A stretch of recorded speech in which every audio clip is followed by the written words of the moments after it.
Hey everybody, it's Tom Woods, August 7th, 2012. I just wanted to answer very briefly a common argument you get on the internet, from the man on the street, and so on, to the effect that if you libertarians don't like our system and you don't like the rules, and why don't you pack up and leave? You have implicitly agreed to abide by the rules, and so if you don't like them, you might as well scram and all that. Now, I don't think that's a particularly strong argument, but you get it a lot, so I wanted to take it on. Now, my first response, my instinctive response is, why should I leave? Why should I be the one who has to leave? Why is the moral burden on me when, in fact, you're the one with the gun? I'm the peaceful person. You're the one wielding a gun who wants to expropriate me and then use the proceeds to fund drone strikes. It would seem to me that a healthy moral reckoning would have it that you would have to demonstrate your right to do that before I would have to demonstrate my right to sit here unmolested. So that'd be the first point. But then also the idea that my mere presence somewhere indicates my consent to the system is highly problematic. And that is what they're saying. They're saying, you're here after all, so you have to agree to the rules. Just by being here, you've automatically consented to the rules. That's clearly not the case. As my friend Roderick Long puts it, suppose your neighbor starts dumping garbage on your lawn. Does that, and you don't move away right away. You stay in that house. Does that mean, the fact that you're staying in the house and you don't immediately move, does that mean that you've consented to the garbage being dumped on your lawn and it should just continue to go on and that would be just? Well, obviously not. And now continuing with some arguments that Roderick has made, which I think are very helpful. He's a professor of philosophy at Auburn. When people talk about my agreeing to abide by the rules, well, the issue is, it depends on the moral status and the legal status of the lawmaker. So, for example, suppose I have you over to my house, and you come in the door, and I say to you, you have to wear the funny hat. And this may seem odd to you, and I say, but you're in my house, these are the rules.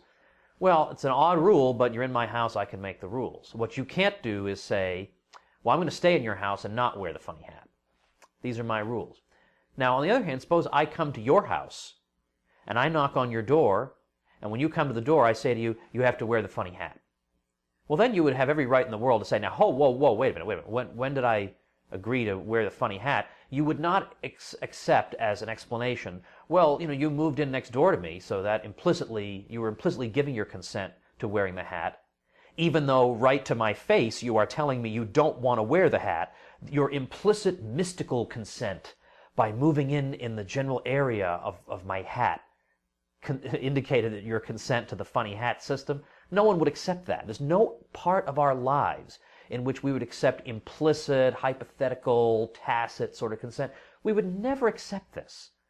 As usual, government has its own rules that it abides by, that no one in private life would agree to a system like that.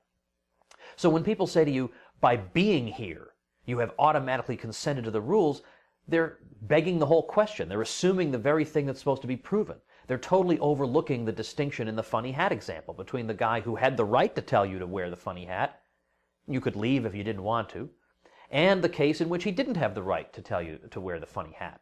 It depends on, is he legitimately exercising jurisdiction? Well, over his own property, he is. But over your property, he isn't. Well, you have automatically agreed to abide by the rules crowd just totally ignores the question of, is the lawgiver justly in power? Does he own this property?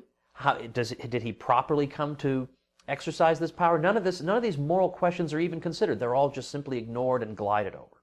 Then we're told that we use the government systems. I drive on the roads, I use the post office or whatever, and so that means, therefore, I've consented to be expropriated and have the funds used for drone strikes.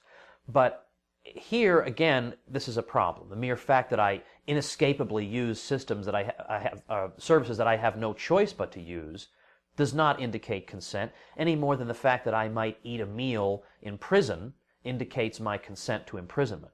No, this whole argument of implicit consent, tacit consent, this is all just a pathetic smokescreen to conceal the fact that my actual words and my actual views are in the form of dissent.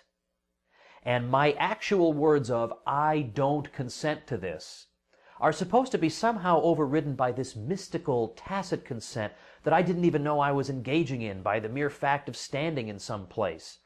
This is This is a ridiculous argument that's advanced by people who simply want to wield power.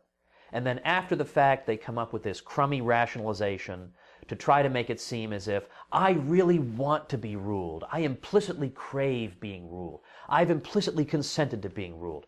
I don't implicitly do any of this. I explicitly say, no, I do not consent to this.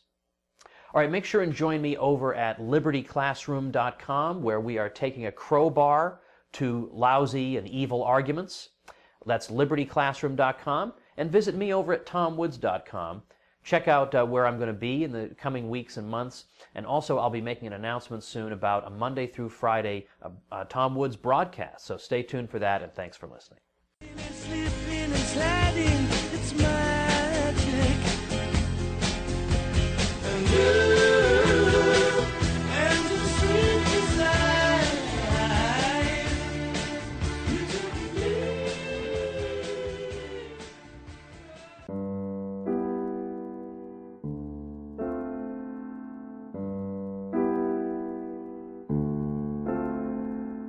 The Mythology of the Supreme Court by Ryan McMaken, an audio Mises Daily narrated by Keith Hawker.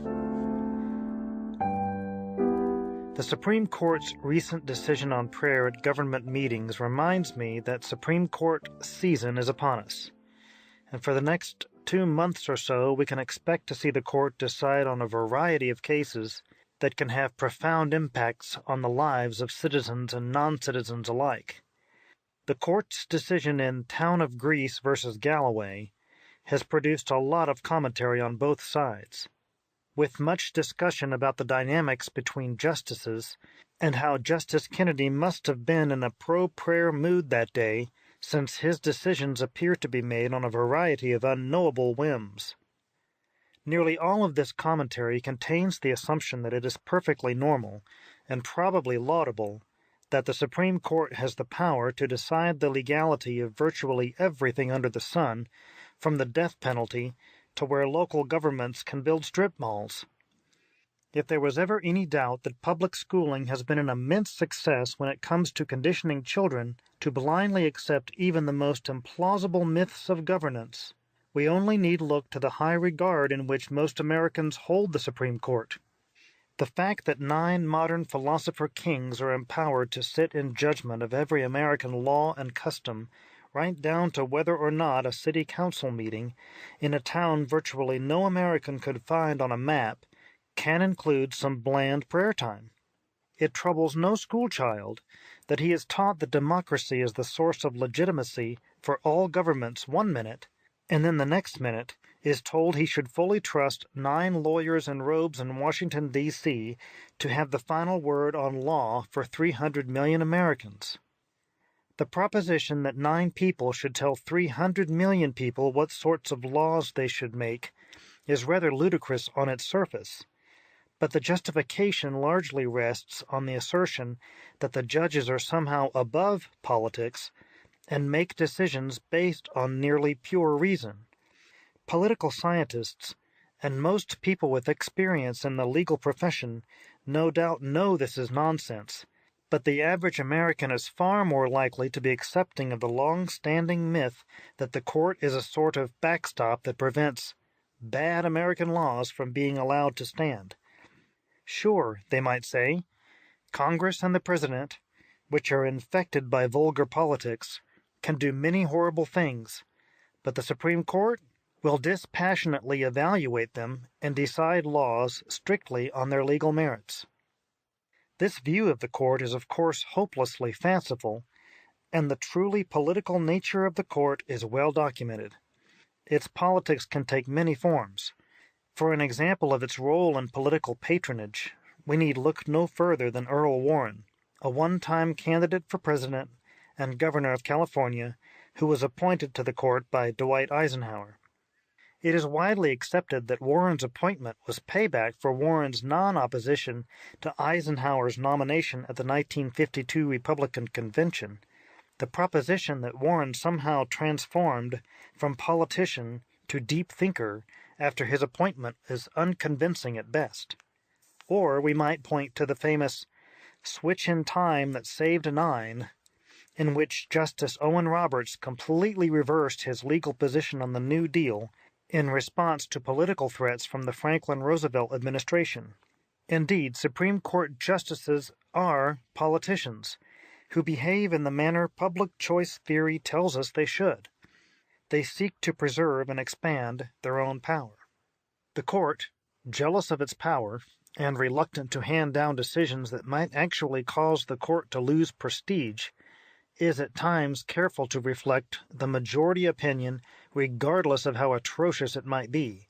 To see this, we need look no further than Korematsu versus the United States, in which the court declared it perfectly legal to round up American citizens and throw them into concentration camps.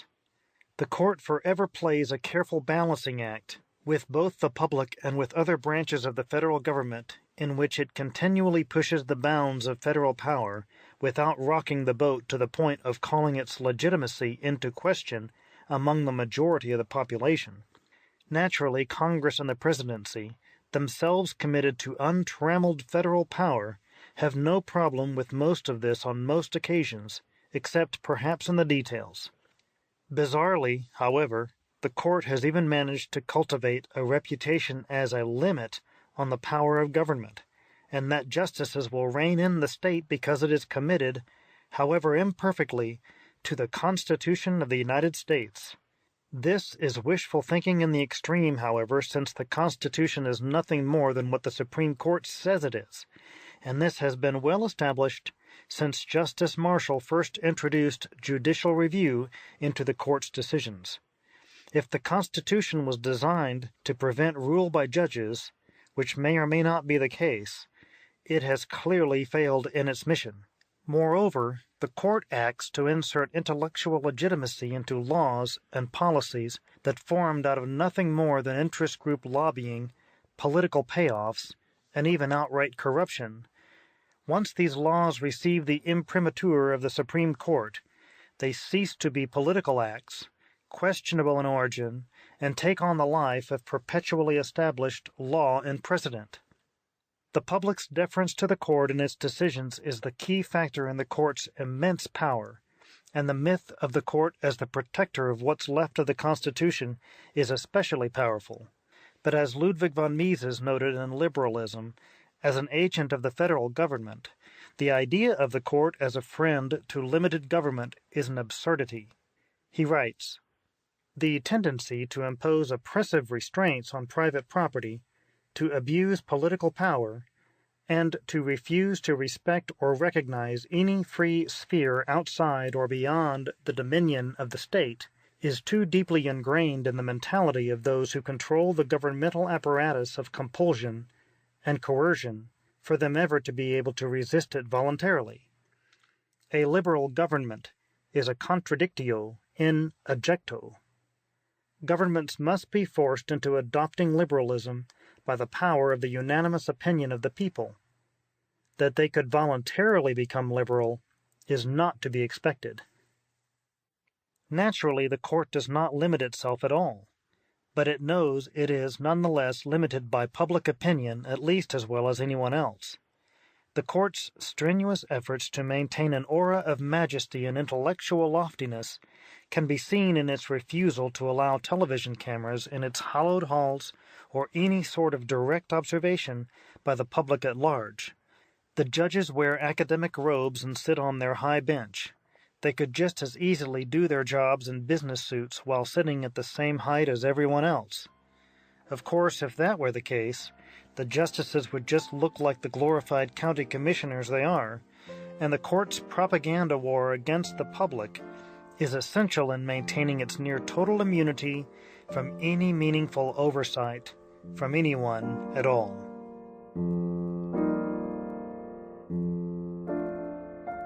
The Mises Institute hopes you have enjoyed this Audio Mises Daily. For a world of free market literature, media, and discussion, visit Mises.org.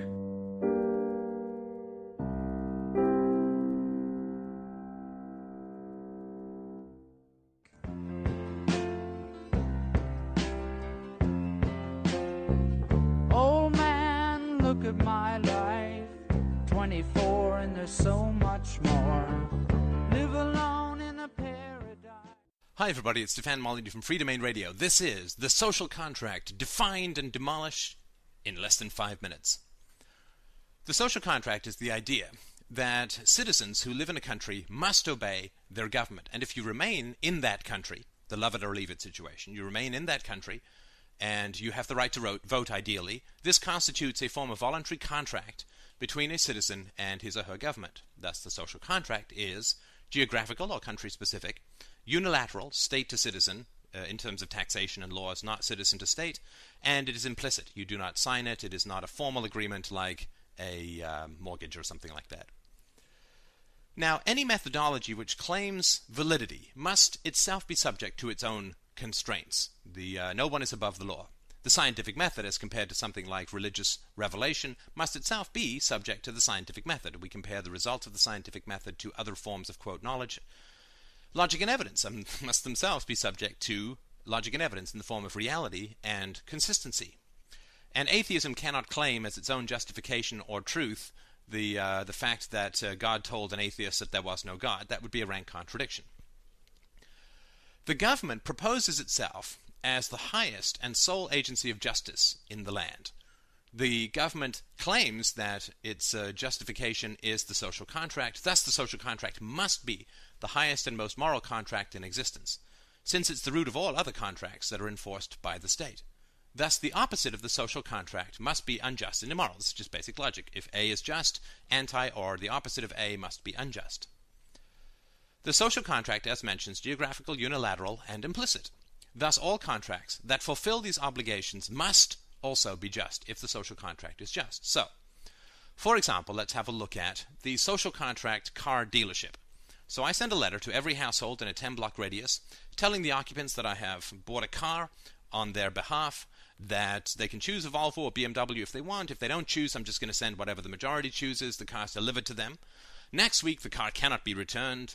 I'm enclosing a bill for $30,000. If they don't want the car, no problem. All they have to do is move to another neighborhood where they will have to choose another car. So let's say I bring this contract for my social contract car dealership to the government and ask them to enforce it. What will the court's response be? Well, they'll call me insane and they will laugh me out of the court.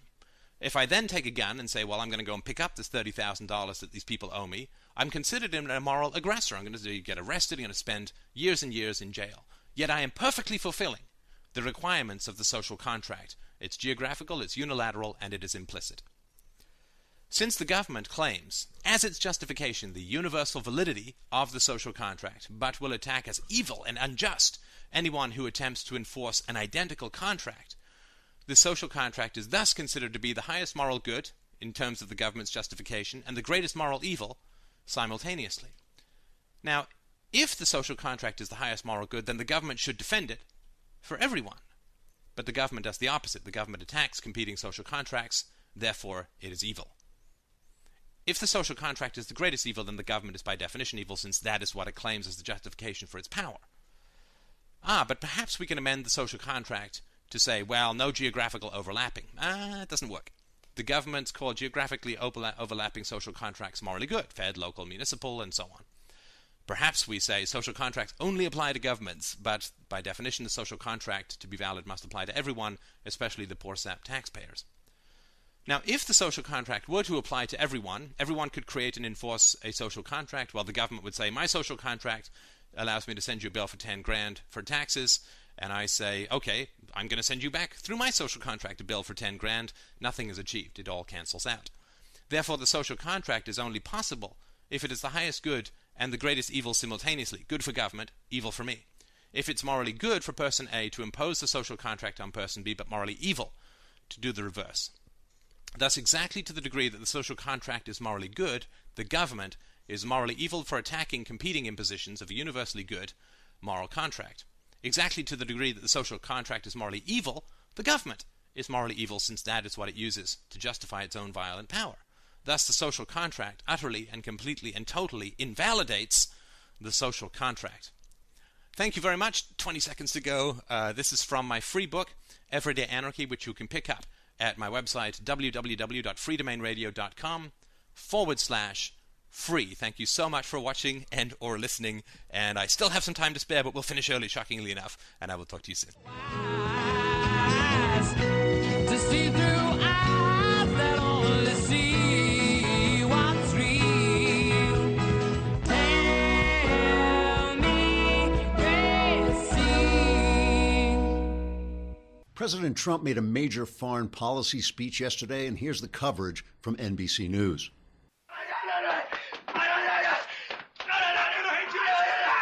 I'm hysterical. I'm having hysterics. I'm hysterical. I can't stop when I get like this. I can't stop. I'm hysterical. Now, you may ask yourself, how did our news media go from being a stately, well-mannered, reliable broker of slightly liberal distortions to sounding instead like a 5-year-old girl's birthday party after a mouse got in the room? The answer: the left builds information outlets and the right does not. For instance, here's a story you might not know. Most of you have heard of Media Matters, the leftist propaganda machine funded by anti-American billionaire George Soros and founded by David Brock. Brock is an expert at manipulating his friends in the media to protect candidates he likes, like Barack Obama and Hillary Clinton, and to attack those he dislikes, like anyone dedicated to the Constitution and individual freedom. Now, I'm sure you remember Pizzagate, the crazy and completely unfounded conspiracy theory that spread during the 2016 presidential campaign, saying that Hillary Clinton, her campaign manager John Podesta, and others were running some kind of child sex ring out of Comet Ping Pong, a popular Democrat hangout in Washington, D.C. The unfounded rumors got so bad that shortly after the 2016 election, some disturbed guy went into Comet with a gun and shot some holes in the place, though fortunately no one was injured. Now, what a lot of people don't really realize is that Comet was run by David Brock's ex-lover, James Alefantis. Now, even before the Comet event happened back in September, Barack Obama and other perfidious leftists were making noise about fake news, i.e. news from a perspective they disagreed with. Obama even pulled Facebook's Mark Zuckerberg aside and warned him that he was spreading fake news that might be skewing the election away from serial woman terrorizer and former corrupt and incompetent Secretary of State Hillary Clinton and in favor of Donald Trump. But after the December shooting at Comet, David Brock, now running a leftist super PAC called American Bridge, began a major push against so-called fake news.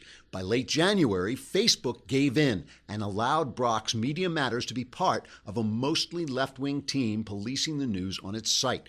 Google, which includes YouTube, has also taken steps to censor and demonetize conservative voices with the help of left-wing overseers under the aegis of fighting fake news. And today, Twitter announced its censorship policy is in effect. It will ban hate. But let's wait and see if it bans calls for white genocide or only bans the comment that there are only two genders. Investigative reporter Cheryl Atkinson has written plausibly in her book Smear that the timeline suggests that the Pizzagate story may have been spread not by crazy right-wingers, but by Brock's minions in order to gin up a fake news controversy that would give the left censorship powers over the major distributors of information on the internet. In other words, while Donald Trump and the right are winning the battle against fake news outlets like CNN and the New York Times, George Soros and his people are working behind the scenes to make sure you only get all the news that fits their narrative. Let's talk about it some more. Trigger warning, I'm Andrew Klavan, and this is The Andrew Klavan Show. I feel hunky-dunky, life is tickety-boo. Birds are winging, also singing hunky-dunky-doo. Ship-shape, tipsy-topsy, the world is zippity-zing. It's a wonderful day, hurrah, hooray! It makes me want to sing. Oh, hurrah, hooray! Oh, hooray, hurrah!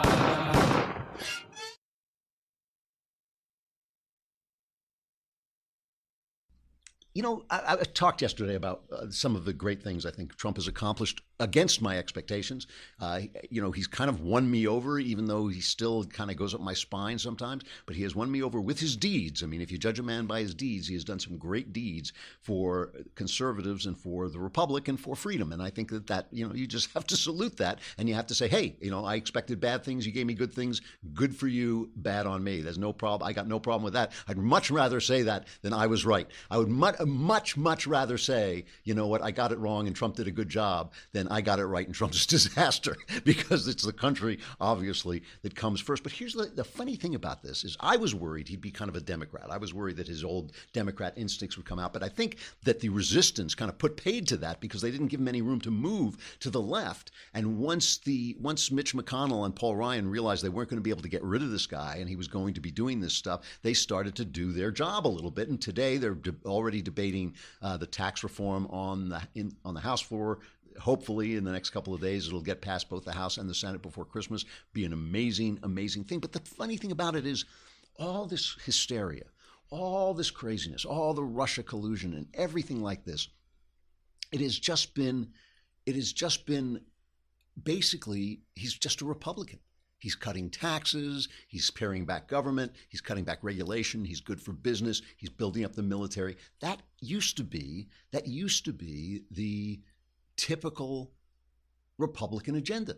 And all we get is craziness. You know, I was talking to Knowles yesterday, and he reminded me, and I actually remember this. This is in my memory, that National Review, which hates Trump so much, they hated Reagan, too. It was only William F. Buckley who supported Reagan. And I used to talk to conservatives back then, and they would say, well, yeah, we're a little embarrassed by Reagan, but, you know, he'll only run for one term, and don't worry about it so much. You know, it's like, yeah, he's embarrassing. He's a dumb actor. Yeah, I get it. So, you know, this is kind of typical. So Trump yesterday gives his foreign policy statement, and this is his, you know, frequently presidents just publish this, but he was proud of it and he wanted to go out and talk about it. And he talked about what former presidents have done. Okay, so let me just make sure we have the right. I guess this is cut number 1, maybe, when he talks about what former presidents have done. Yeah. Our leaders engaged in nation building abroad while they failed to build up and replenish our nation at home. They undercut and shortchanged our men and women in uniform with inadequate resources, unstable funding, and unclear missions. They failed to insist that our often very wealthy allies pay their fair share for defense, putting a massive and unfair burden on the U.S. taxpayer and our great U.S. military. They neglected a nuclear menace in North Korea, made a disastrous, weak, and incomprehensibly bad deal with Iran, and allowed terrorists such as ISIS to gain control of vast parts of territory all across the Middle East.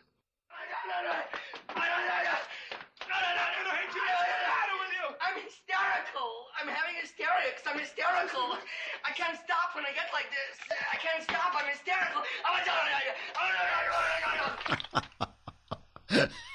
That was the news coverage. But think about what he said. Think about what he said as not even a conservative. I mean, I'm much more of a conservative, a libertarian. I'd call myself, I guess, a conservative libertarian than I am a Republican. I don't really care about the Republican Party except as a vehicle for the ideas that make people free when they are such a thing. But think about some of the stuff he was saying. He was hitting George W. Bush for nation building.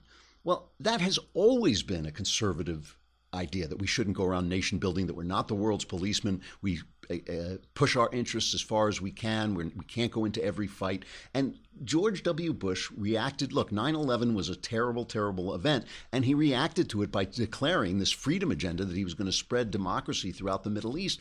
Well, you know, when you do that, first of all, you have to do it quick because free peoples don't have a lot of patience for having their soldiers overseas for years. I mean, the Afghanistan war, our guys have been over there for longer than they've ever been anywhere. And this is not something that people want in a free country. If in a free country, well, we want to be at home, we want to be doing business, we want to be having sex scandals and doing all the fun things that you do when you're free. We don't want our boys getting shot down in foreign lands. And so that he's absolutely right about that. That's a classic conservative principle. And then he talked about this Iran deal, letting the military slide. That another typical Republican thing. Build up the military. It keeps the world peaceful when America has a strong military. And then he talked about this Iran deal.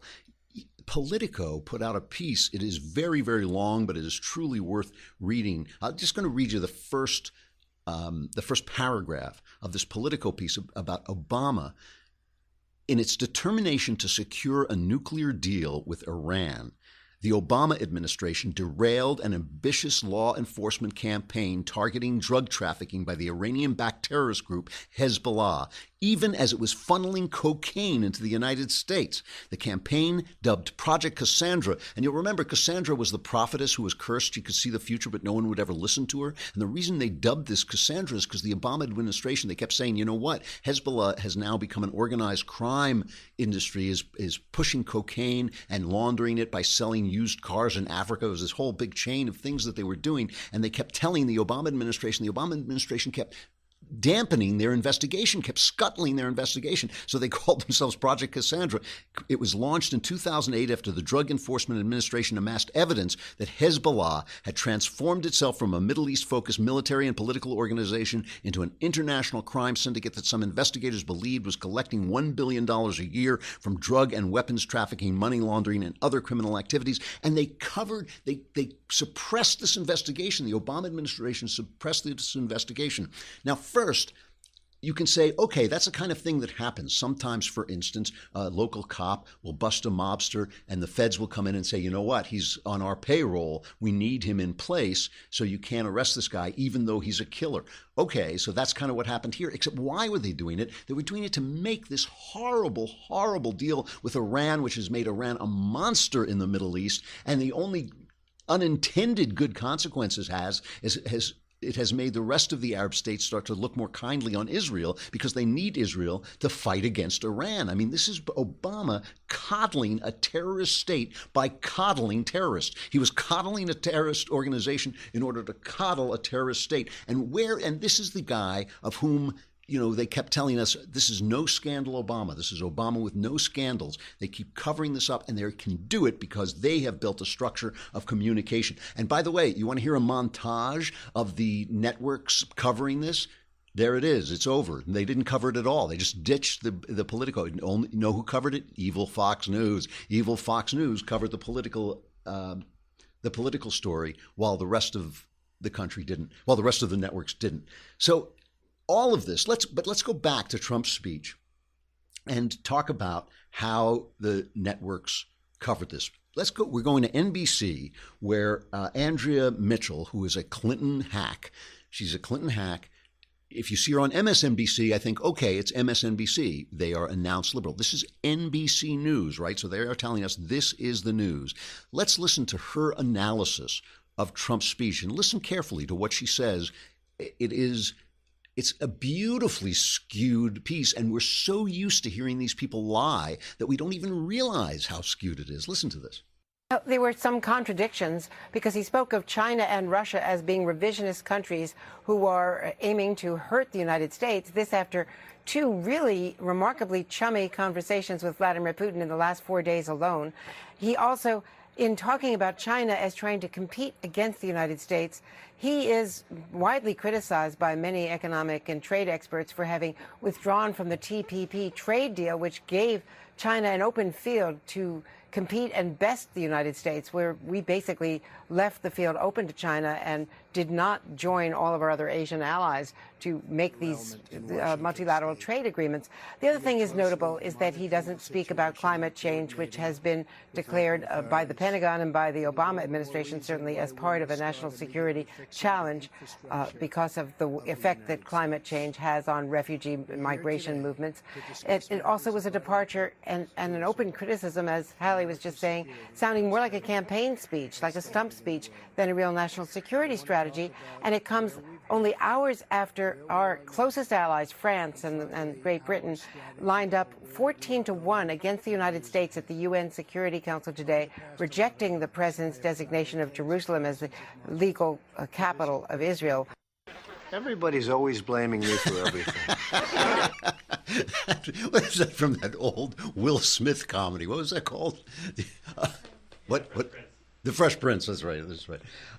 Anyway, so think about. I was writing it down as she was speaking. He criticized Putin. So he can't win. He criticizes Putin, and everybody was attacking him for not criticizing Putin. But he was just very chummy with Putin. Well, what does that mean? The guy's a negotiator. He's out there, working deals, trying to get past things. Of course he's chumming with Putin. What is he supposed to do? Punch him in the face? Give him a stern look? I mean, come on. That is just absurd. It's an absurd criticism. TPP, some people have criticized him. Some people have praised him. She didn't mention that. We don't know what that is going to do. She's welcome to bring it up, but she didn't bring up both sides. Climate change. He didn't mention climate change as a security threat. Know why? It's not a security threat. The argument there is that climate change causes movements of people. The movements of people cause refugee crisis. The refugee crisis was caused by Barack Obama mishandling the Middle East. That was what the refugee, especially Syria, that's what the refugee crisis was caused by. Climate change is not a security threat. And guess what? There's not that much we can do about climate change. She says it's like a stump speech. Who asked her? How is that even an analysis? She didn't like the speech. But then, finally, the big one is our allies tried to squelch Donald Trump's declaring Jerusalem the capital of Israel in the United Nations. Our European allies are anti-Semitic. Even Britain is basically overrun with so many Islamic terrorists that it can't afford to support Israel. Donald Trump should be praised to the skies for standing up to these feckless clowns. And, she wants to mention that, but she just totally skewed it in the direction, it's like such a terrible thing. I know we're having this big sex scandal and we always have to talk respectfully about women, but you've come to the wrong show. Watching Nikki Haley in the UN has become a source of porn to me. It's like spanking porn, It's like to watch her. First of all, I find her very cute, but secondly, to watch her like beat these people up, it's like S&M porn. She just slaps them around, and I'm like, yes, Nikki, yes, yes, yes. So she goes after them. We vetoed. This is our first veto in like 6 years.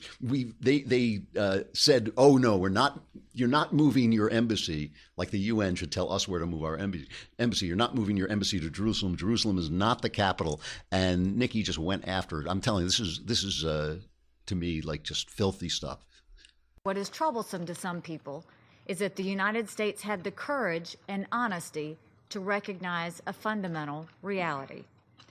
Jerusalem has been the political, cultural, and spiritual homeland of the Jewish people for thousands of years. They have had no other capital city. But the United States' recognition of the obvious, that Jerusalem is the capital and seat of the modern Israeli government, is too much for some. First, some have threatened violence on the street, as if violence would somehow improve the prospects of peace. Now today, buried in diplomatic jargon, some presume to tell America where to put our embassy. The United States has a sovereign right to determine where and whether we establish an embassy. I suspect very few member states would welcome Security Council pronouncements about their sovereign decisions.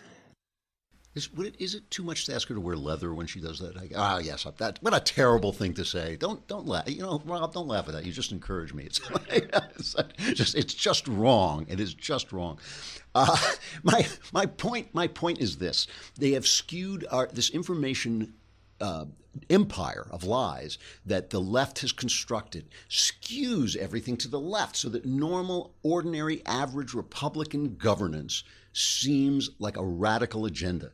And we ourselves get swept up into it. We get swept up. I saw a woman, a conservative commentator whom I love. I won't mention her, I won't name her, but I saw her love, apologizing for watching Hallmark movies. I thought, you watch Hallmark movies because you're a girl. It's a good thing to be a girl. How did this feminist misogyny get into everybody's head? Being a girl is a positive thing. We like girls. We're glad there are girls. That's why Hallmark is there. God love you. Watch the movies without apologizing for it. But where is our YouTube? Where is our Facebook? This we built the Daily Wire. It now gets, I think, approximately 100 zillion hits every 20 seconds. Because people are hungry for this kind of information. Fox News. The joke about Fox News was that Rupert Murdoch discovered, or Roger Ailes discovered, a niche audience that happened to be half the country. But where's the next Fox News? Where's the Fox Comedy Central? Where's all the conservative outlets that we should be building They are not only building them, they're taking over the ones that already exist in order to censor us. And we don't do it. And we keep worrying about, oh, Trump said this and he used Twitter this. Trump is fighting a one-man war to change, to keep control of a little piece of the culture. You know, Knowles and I built Another Kingdom and we put that up. It's been a big success. Where's the movie company coming to buy that, saying, oh boy, you know, entertainment the conservatives like? Why? Where is that movie coming? It doesn't exist because we don't build it. We do not build these things, and we end up having to go to the majors, having to go to the left's construction and beg them to let us speak. And it's a big, big mistake. You know, Donald Trump has had a great year. Conservatives have had a great year through Donald Trump, but those great years won't last if the people don't understand what we're talking about. And they can understand what we're talking about as long as they control, the left controls the means of information.